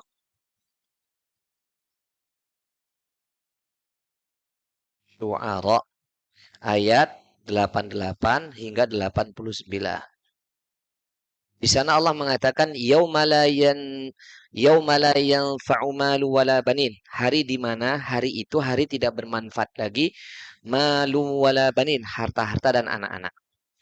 Illa melainkan man atallaha biqalbin salim. Melainkan siapa saja yang datang berjumpa dengan Allah biqalbin salim, dengan hati yang selamat. Hati yang selamat tadi jenengan sudah tahu. Sudah kan tadi kan? Hati yang selamat tahu kan? Berarti nggak ada ujubnya. Kan itu tadi. Berarti hati yang sakit itu berarti nggak ada ujub sampai takabur. Berarti kalau hati yang selamat nggak ada ujub, apalagi sampai takabur. Apalagi ada syirik, mencinta bid'ah dan munafik itu nggak mungkin ada udah. Paham? Kalau masih ada berarti kondisi hati kita sakit. Nauzubillah subhanahuzubillah min dzalik. Saya udah katakan, kita ngaji nih, sampai suudon aja kita nggak mau. Sebenarnya nggak kepengen hati kita tuh ada suudon tuh nggak mau. Kalau udah ngaji sekian tahun, suudonnya nggak mari-mari malah tambah parah. Nauzubillah itu. Wis dikumbahi ra iso, pripe mau diapain? Nah, didoakan. Kalau berbicara lagi tentang kolbun salim, itu ada lagi dalam surah ayat yang mirip-mirip itu surah As-Saffat. Surah ke-37 ayat 84. As-Saffat itu surah ke-37 setelah surat Yasin As-Saffat. As-Saffat. Ayat berapa tadi? Nah, 84. Itu surah ke-37 ayat 84. Idja'a rabbuhu Idja'a rabbahu biqalbin salim. Ingatlah ja'a rabbahu. Ketika ia akan datang apabila telah datang Rabbnya. Maksudnya ia datang kepada Rabbnya biqalbin salim. Dengan hati yang selamat. Dengan hati yang selamat. Nah, Bu, kalau hati yang selamat ini berarti dia terbebas dari tiga hal tadi ya, Bu. Dari syirik. Ini yang paling penting ini, Bu. Kalbun salam itu terbebas dari syirik. Terus dari bid'ah. Dari apa? Nafik atau nifak. Ya, Bu ya. Kalau udah terbebas dari syirik, bid'ah dan nifak, nggak mungkin ada keraguan-raguan dalam hati. Jadi Islam, Al-Quranul Karim dan hadis Nabi itu nggak mungkin ada ragu sedikit pun. Masa kita ragu dengan sabda Nabi SAW? Kan nggak boleh ragu. Kok jenengan makin turun, Bu, kemekeroannya. Makin capek itu. Masih kuat ya. Tetap mengkerok ya. Jadi kolbun salam itu terbebas dari syirik, bid'ah, dan nifak. Nggak mungkin. Berarti kalau orang qalbun salim itu berarti dia mentauhidkan Allah, mencintai sunnah Nabi. Gitu kan? Kan gitu. Kalau orang yang hatinya bersih itu ya mentauhidkan Allah, mencintai sunnah Nabi. Dan nggak mau ada kemunafikan dalam hatinya. Dan nifak terendah itu kita akan sampai nanti ciri orang munafik terendah tuh kalau ngomongnya bohong, kalau janji nggak menepati, kalau diberi amanah khianat. Itu yang terendah. Itu pintu-pintu jadi nifak yang menjadi kolbunnya itu rusak. Paham? Kan di ayat ini kan jelas itu. Dua kali Allah menyebut biqalbin salim. Yang terakhir surat As-Saffat itu. Paham sampai di sini kah? Insya Allah paham ya. Nah itu dalil-dalil tentang kolbun salim. Nah kalau kolbunnya sudah salim, nanti seluruh jasadnya ikut salim juga, ikut selamat. Itu kolbun salim maknanya hati yang selamat. Hati yang selamat dari syirik, hati yang selamat dari bid'ah, hati yang selamat dari nifak. Itu maksudnya kolbun salim. Hati yang selamat dari penyakitnya di bawahnya ujub, sum'ah, riya, hasad, dan takabur. Na'udzubillah summa na'udzubillah min dzalik. Itu loh Bu maksudnya. Sampai sini paham? Alhamdulillah. Saya rasa cukup ya penjelasan, nanti bisa sesi tanya jawab aja ya. Hadis keduanya pertemuan to be continue insyaallah taala. Gitu dulu. Ini penjelasan kita. Serasa menurut saya catatan jenengan udah cukup banyak tadi. Cukup banyak. Cukup ya. Penting jenengan paham ya. Yang diingat ojo guyonane. Apa meneh lirikan-lirikan mata tuh ojo itu ojo diling. Jenengan sadar diri aja sudah tidak dan menjauhkan diri untuk tidak menatap orang lain dengan pandangan yang benci, merendahkan, nyepelek ke suudzon. Paham itu? Menilai-nilai penampilan orang. Is. Gak ada lagi kayak gitu ya. Paham ya Bu? Mau itu saudaranya pakai barang branded atau enggak, tetap dulu rawa EDW. Paham ya? Naam hadza wallahu taala alam. Silakan kalau ada yang mau bertanya. Silakan Ibu, ada yang bertanya? Bu Diah, mic-nya di situ, Bu.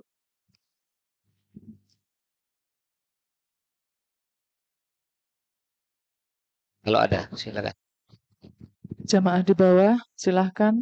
Di Ada luar tema juga pertanyaan? boleh. Di luar tema nggak apa-apa, silahkan. Ada ini Ustadz. Monggo. Assalamualaikum warahmatullahi wabarakatuh, Ustadz. Waalaikumsalam warahmatullahi wabarakatuh. Dulu Ustadz pernah menyampaikan sholat Jumat untuk jamaah wanita itu caranya gimana dan bagaimana dengan sholat zuhurnya? Masya Allah. Makasih Barakallahu Ustadz. fiik. Itu aja pertanyaannya? Iya. Oh iya. Sholat Jumat bagi wanita dan pria itu sama. Pria dan wanita itu sholat Jumat ya sama ya. Sama-sama mengikuti khutbah Jumat. Sama-sama 2 rakaat sholatnya.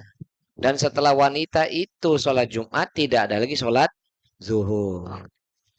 Sholat Jumat itu wajib bagi laki-laki. Sunnah bagi perempuan. Kalau sudah sholat Jumat tidak ada sholat zuhur. Paham ya? Di masjid kita ini di kota Semarang yang masih itu Baitur Rahman kayaknya ya. Baitur Rahman itu di lantai atas kan khusus jamaah wanita kan? Ya itu sunnah. Tapi setelah itu jangan lagi sholat zuhur. Karena sholat Jumat Anda itu adalah pengganti sholat zuhur Anda bagi wanita. Apalagi di Masjidil Haram. Di Masjidil Haram itu jelas bahwasannya sholat Jumatnya sebaiknya ibu-ibu sholat Jumat. Udah sampai Masjidil Haram masa nggak sholat Jumat? Kapan lagi tuh Bu? Kalau yang belum pernah ke sana yuk berangkat yuk. Bismillah ya. Semoga Allah Ta'ala beri kemudahan. Minta sama Allah ya Bu ya. Sholatnya sama, tata caranya sama. Gak ada yang beda. Naam, hadza wallahu ta'ala alam. Ada lagi? Yang di bawah Ustadz ada yang mau Monggo bertanya. Ibu, monggo. Monggo silakan. Assalamualaikum. Waalaikumsalam warahmatullahi wabarakatuh. Itu masalah Itu mas pakaian Pak Ustadz. Oh itu masalah. Oh itu masalah. Masalah pakaian. Oh kok itu Terus udah masalah. Ya. Silakan Bu. katanya kalau muslimah nggak boleh pakai baju yang apa celana panjang nggak boleh, terus baju yang potongan gitu harusnya lurus semua gitu. Boleh. Maksudnya bawahan sama atasan. Atasannya padahal sudah panjang gitu. Hmm. Terus Bu? Sampun. Maksudnya dibolehkan apa enggak? Ya. Bismillah, alhamdulillah, Allahumma sholli ala Muhammad wa ala ali Muhammad wa ba'd. Yang mengharamkan perempuan pakai celana panjang siapa? Loh, masa ibu-ibu nggak boleh pakai celana panjang, Bu, kalau di rumahnya? Sebagai dalaman kan pertanyaan harus spesifik gitu kan. Ya kalau yang mengharamkan perempuan pakai celana panjang berarti dia membuat hukum baru itu. Itu malah berhukum baru namanya bid'ah. Ya. Lah perempuan ya boleh lah pakai celana. Masa nggak boleh pakai celana panjang? Masa jangan pakai jubah nggak pakai celana panjangnya cetor tuh nanti. Maksudnya Momennya tipis. Ya kok saya tuh saya tahu arahnya. Tapi jelas dengerin dulu. Jenengan misalnya udah pakainya tipis, transparan sisan, berniku kena sinar matahari nggak pakai celana yo, masya Allah itu. Senang bagi laki-laki itu. Ya. Jadi kalau misalkan kita berbicara itu pakainya di dalam rumah, jangankan celana panjang, oh jenengan pakai celana pendek, udah nggak pakai apa-apa ya boleh dalam rumah, oh, Bu. Itu Bu, paham? Pakai daster nggak pakai celana panjang kan boleh, nggak pakai apa-apa aja kan boleh kan? Tapi jangan keluar rumah, nyapu neng teras sampai kepengen taunya urusan tetangga, mesti pakai daster nggak pakai daleman, lali dia jilbab merah pakai ki masih, masya Allah, bloko suto gitu jenenge. Nah, jadi kalau misalnya dalam rumah ya boleh. Kalau di luar rumah, Bu, sirwal ini ya Bu, didengar ya Bu ya. Pelan-pelan ya Bu, namanya orang belajar itu pelan-pelan, nggak usah buru-buru. Sirwalun itu pakaian outdoornya laki-laki. Sebenarnya celana itu pakaian khusus laki-laki ketika keluar rumah. Paham Ibu ya? Paham ya Bu? Kalau celana itu pakaian khusus laki-laki. Kalau rok sama jubah pakaian perempuan. Paham? Sebagaimana laki-laki nggak boleh pakai rok, ya perempuan juga nggak boleh pakai celana sirwal ketika keluar rumah. Jangankan laki-laki pakai rok keluar rumah. Wong laki-laki pakai rok di dalam rumah aja nggak boleh. Ya nggak boleh Bu. Jadi kalau anak-anak jenengan lagi main tukar-tukaran pakaian sama saudara kandungnya itu nggak boleh kayak gitu. Paham ya?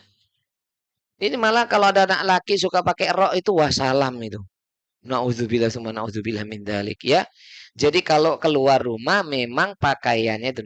Terus kalau misalnya laki perempuan pakai atasan bawahan gini loh Bu. Pakaian itu sebenarnya yang penting ibu itu tertutup auratnya, longgar, tidak ketat, tidak transparan. Perkara nanti ibu bawahannya rok, kemudian atasannya itu ya, ya tapi kemejanya nyun sewu nggih Bu ya. Jangan sampai pantatnya juga nyun sewu nggak apa-apa ya. Jangan sampai kemudian ketat meletek sitik gitu. Kayak lemper atau lempet gitu loh ya. Ketat meletek sitik. Sudah bawahannya rok, ketat pula, cuman kemejanya cuma sampai ininya. Udah bagus itu untuk saya lihat.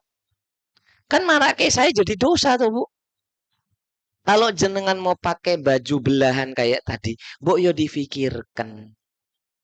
Kecuali nyuwun sewu nggih dengan tidak bermaksud. Mohon maaf sekali. Seperti adik saya lah, saya bilang adik saya. Mau pakai gamis saja tetap berbentuk karena badannya rodok. Ibu bisa. Ini soalnya bagi perempuan itu kan ukuran tubuh sensitif. Maka saya angel ngomongnya. Ibu paham maksud saya ya? Saya bilang adik saya. Yang size-nya ya saya bilang adik, jadi yang lainnya biar nggak tersinggung gitu. Ya, jadi mau pakai dia gamis, mau pakai dia rok, mau pakai tetap aja itu bentuk kan begitu. Tapi dengan dia longgar itu sudah menutupi Bu.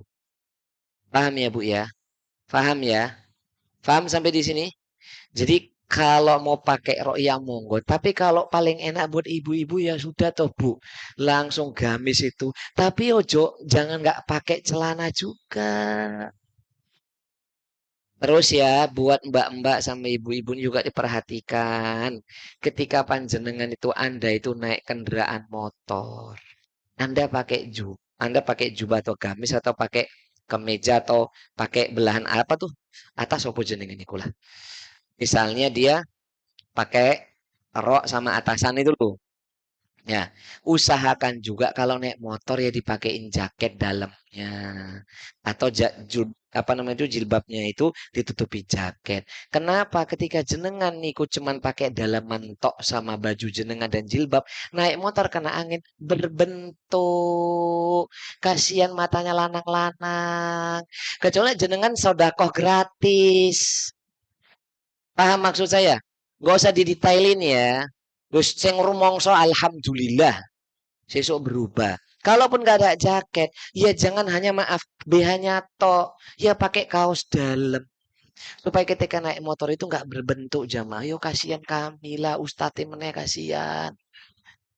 Wis dosa kowe sakit jenengan duduke sisan ngene. Yo aku jadinya mal marah melihat. Kasihan saya tuh bu. Wis aku jarang dulu wong nggak pakai jilbab. Lihat jenengan pakai jilbab berbentuk gitu ya jadinya mataku delok ya aku jujur aja. Lo nek di depanku nek mobil ngene. Dia parkir di depan ngene jalan aduh. Enggak saya lihat iso nabrak tak lihat jadinya nikmat dan dosa kan?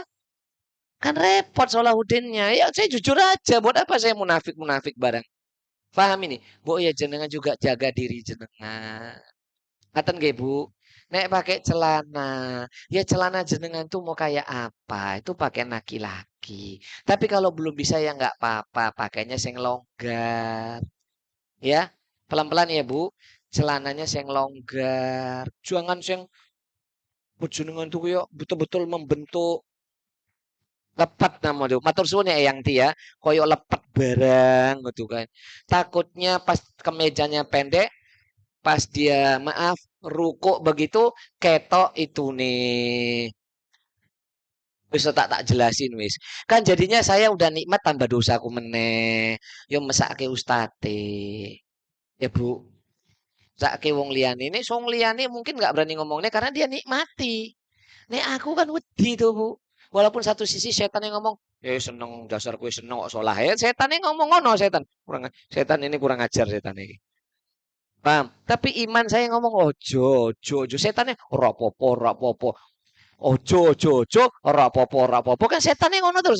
Iman yang ngomong ojo, setan yang ngomong rapopo. Apalagi anak jenengan nyun sewu yang lanang lemu barang. Celananya niku ketat, terus agak di bawah pusar. Nyun sewu nggih. Pakai kaos, dipakai sholat, celengannya ketok. Pas dia ruku, seret gitu. Udah ndak sah itu sholatnya sudah kelihatan aurote.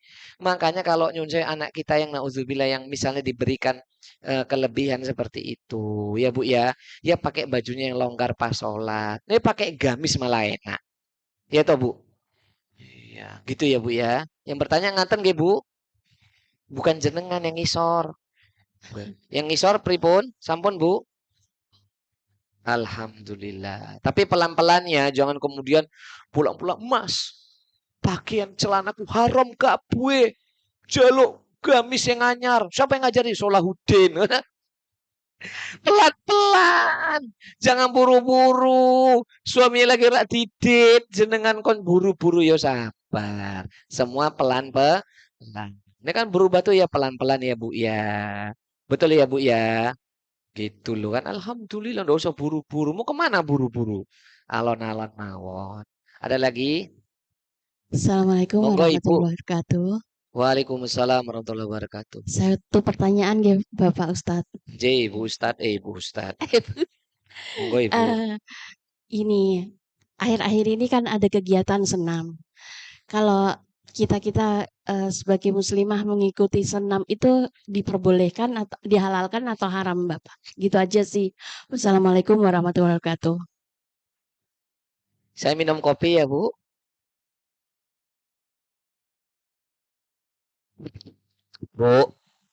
Bu. Barakallahu fikum yang bertanya semoga diberkahi Allah termasuk semua yang bertanya tadi. Menjaga kesehatan itu sangat dianjurkan. Olahraga itu juga sangat dianjurkan. Makanya saya itu ya Allah Bu, saya itu olahraganya itu banyaknya kalau pas di tanah suci ya Bu. Karena sekali jalan saya itu minimal 5 kilo sehari. Selama di sini saya alhamdulillah semoga dikasih sehat ya Bu. Duduk naik mobil, duduk terus belajar rumah duduk, nanti sampai kajian ya duduk, mangan ya duduk tok jalannya sitik. Paling cuman ke masjid jalan kakinya. Jadi ibu bilang tadi senam mengingatkan diri saya sendiri kudunya memang ada waktu olahraga. Gimana mau olahraganya? Gitu sampai di rumah ngurusin macam-macam, belum lagi jamaahnya kalau nggak didatangi kajian rodok ngambek siti ya toh. Wong kok. Terus masalah senam. Senam ini kan satu di antara cabang olahraga yang bisa jadi halal, bisa jadi haram. Nah, haramnya kapan? Haramnya ketika jenengan tuh senam belakangnya jenengan bapak-bapak. Rungok kayak ibu. Nah, di kampung kan tuh. Ya masa jenengan yo tegel tuh, Bu. Enggak mungkin bapak udah tua. Bu, namanya nafsu itu nggak kenal tua, Bu. Tapi saya sudah ini jenengan pas gerak sana gerak sini goyang sana goyang sini depannya goyang belakangnya goyang bapaknya enak. Nah, gitu-gitu tuh. Yang kedua itu nyuwun sewu nggak apa-apa ya Bu. Jenengan kan tanya sama saya nggih. Nggak apa-apa ya. Iya. Diterima pelan-pelan ya. Terus lantunan musiknya kilo Bu. Ya kan? Tapi kalau nggak ada musiknya nggak asik Ustadz. Olahraga emang hanya senam tok. Kan jenengan bisa itu jalan Bu. Kalau udah usia 40 ke atas, apalagi Lolita, lolos 50 tahun ke atas. Itu saya baru dengar itu. Selama ini kan jelita. Setahunnya sih lolos 5 tahun ke atas. Nah, kalau sudah 40-an ke atas itu, apalagi 60, olahraganya banyakin jalan. Gak usah sing berat-berat, apalagi senamnya sampai energik koyo ngono, kayak ulet keket, mis takut saya. Jenengan pas salah gerak kecetit. N1, N2, soal salam udah. Ya Allah. Ya Bu ya. Syukron Pak Ustadz, syukron. Ya, langsung sukron, langsung belum selesai ya Bu. Afwan. Berarti sudah ngerti arahan saya ya. Mengarah kemana pahamnya. Apalagi ono bapak-bapak. Terus yang mimpin opo yo pakai pakaian yang apik itu Bu. Mesti saya pernah lihat itu di desa itu menor wis tenan wis. Ya toh Bu. Pasti pakaiannya juga yang mekrok, dia juga makeover. Sudahlah, mosok jadikan guru ki yang koyok ngono kuwi gitu. Tapi kalau ibu mau senam ya monggo. Tak pakai musik kan ya bisa toh Bu. Stretching begini aku yo iso nek cuma ngajari stretching kayak gini yo iso. Tapi masa ibu-ibu yang tak pimpin ya kan nggak mungkin. Saya gini-gini ya pernah belajar stretching bareng Bu. Zaman SMP niku ya itu loh senam kesegaran jasmaninya sekolah itu. SKJ itu kan saya mimpin dulu itu. Laki sing mimpin. Berarti kan wedok sing delok aku. Ora aku delok wedok. Zaman dulu kan belum wajib pakai jilbab ya. Roknya itu paling sedengkul itu Bu.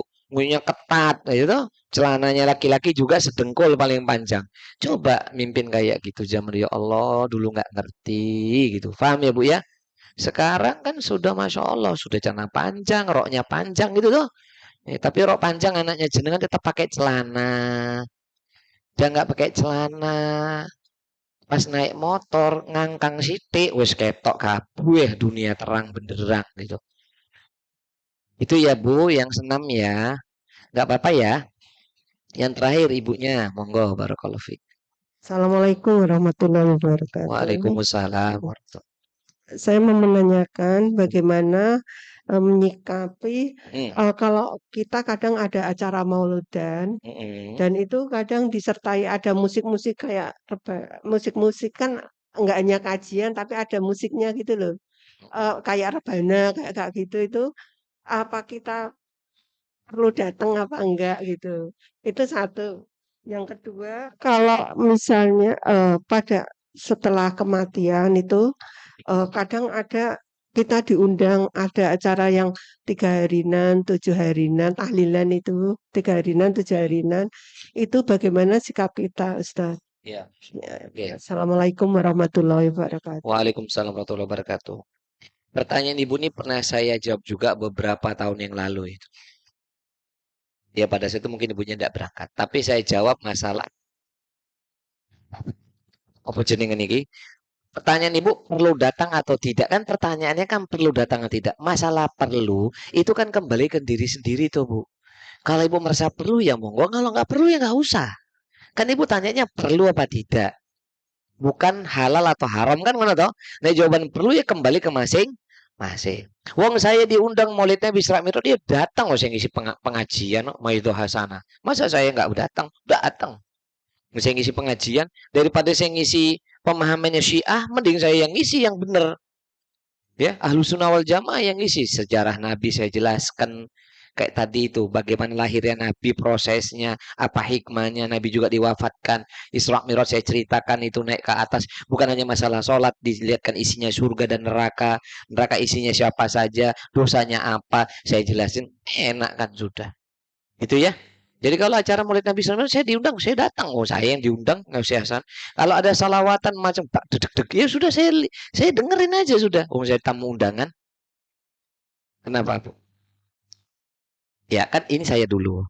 Kalau seperti ibu, monggo. Ibu mau datang silakan, enggak juga enggak apa-apa. Dalilnya boleh atau tidak, tergantung seperlunya ibu. Nah, jadi bingung deh kan. Saya diundang karena sebagai pengisi Mauidhah Hasanah. Saya datang. Karena saya yang mengisi Mauidhah Hasanah. Paham? Menyampaikan yang hak, menjelaskan yang batil. Lampe saya datang saya. Kalau ibu mau datang, lihat apa ibu niatnya. Kalau datang hanya cuma ingin dapat makanan besekan, ya ojo tuh Bu. Kalau memang dipastikan pembicaranya tiada ilmu yang bisa diambil, niat ibu majelis ilmu. Kan tinggal niatnya. Ya kan? Kalau isinya ternyata yang diundang itu hanya nyonya nyanyi tok goyang-goyang ya nafsuti ti. Wis saru tenan nih guys. Itu sampai para habaib aja tuh nggak suka dengan yang kayak gitu tuh. Ya mending gak usah teko ngapain. Gitu ya. Apalagi biasanya itu Mauidhah Hasanahnya itu 11:30 jam 11 malam. Ya, biasanya kayak gitu tuh. Lah ibu udah ngantuk malah suruh ngisi kajian. Nek saya, maunya saya di awal. Kalau mau saya yang lainnya. Lu aku butuh istirahat bareng nggak Bu? Besok paginya ngajar kok. Kalau saya lo ya. Ke saya itu bukan berarti tanggal merah. Besoknya libur tetap ngajar saya Bu. Liburnya kapan? Senin pagi tok. Selinnya Ahad aja ngisi sampai malam. Itu ya. Jadi ibu bagaimana? Kalau dia datang mau majelis ilmu, datang majelis ilmu. Pasti ada nasihat-nasihat yang sahihah, yang benar yang bisa kita ambil faedahnya. Tapi ketika ibu datang malah nggak nambah ilmu, nambah iman, ya ibu pertimbangkan sama diri ibu sendiri. Paham ya? Niatnya menghadiri majelis ilmu. Masa dilarang majelis ilmu? Perkara ibu cocok dan tidak tentang agenda solawatannya itu kembali kepada diri sendiri. Paham ya? Ibu nggak cocok, jangan melarang orang yang begitu. Ibu cocok, jangan maksa orang yang nggak cocok. Terus saling menjaga. Nggak usah ribut-ribut. Paham? Cocok nggak cocok kembali pemahaman diri sendiri. Ibu paham nggak maksud saya ini? Arahnya kemana paham ya? Gitu ibu? Karena jamnya udah jam 11:05. Saya juga keluar petuh perjuangan keluar dari sini. Saya rasa demikian ya ibu-ibu ya. Mudah-mudahan paham. Ibu, kalaupun ada saudara kita mengadakan maulid dan Isra Mi'raj dan seterusnya tahun baruan, sudahlah saling menjaga. Jangan mencela kalau kita nggak cocok, ya Bu ya. Jangan mencela kalau kita nggak sama, saling menjaga saja. Ngaten nggih Bu? Itu saya ingatkan murid-murid Salahuddin tidak boleh suka mencela-cela sudah. Nggak cocok, nggak sama, jaga, menghargai, ya Bu ya. Kalau perlu dia minta tolong kita menjaga acaranya, dijaga tidak apa-apa. Ya karena kita kan hidup bermasyarakat di negara yang kita cintai ini. Saya ngakur-akur aja. Ngatan Ibu, karena saya lihat jenengan tasnya sudah rapi semua. Bukunya sudah kan ya Allah, ustadznya belum kafaratul majelis loh Mbak Ani itu bagus loh. Kitabnya belum ditutup ini benar. Ustadznya belum kafaratul majelis kok gitu ya. Demikian ibu-ibu, kita akhiri dengan kafaratul majelis. Subhanakallahumma wa asyhadu an la ilaha illa anta astaghfiruka wa atubu ilaik wa sallallahu ala nabiyina Muhammad walhamdulillahirabbil alamin wal akhir wassalamualaikum warahmatullahi wabarakatuh.